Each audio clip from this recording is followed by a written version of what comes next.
नमस्कार, मी रेखाच किचनमध्ये तुम्हा सर्वांचं मनापासून स्वागत करते।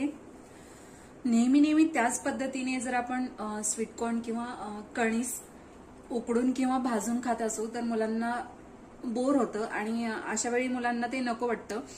पण अशा पद्धतीने जर त्यांना थोडंसं चटपटीत करून दिलं तर मुलं नक्कीच खातील। सो असे हे आपले चटपटीत असे हे स्वीटकॉर्न कसे बनवायचे आहेत यासाठी आपल्याला साहित्य काय लागणार आहे चला तर मग बघून घेऊया। सो यासाठी आपल्याला लागणार आहे स्वीट कॉर्न। तर मी इथे हे सोलून स्वच्छ करून अशा पद्धतीने कट करून घेतलेले आहेत। त्याचप्रमाणे कोथिंबीर, चिली फ्लेक्स, चवीनुसार मीठ, मिरची पावडर, मेयोनीज आणि टोमॅटो सॉस किंवा केचप तुम्ही काही घेऊ शकता। तर सर्वात आधी आपल्याला हे जे कणीस आहे तर हे उकडून घ्यायचं आहे।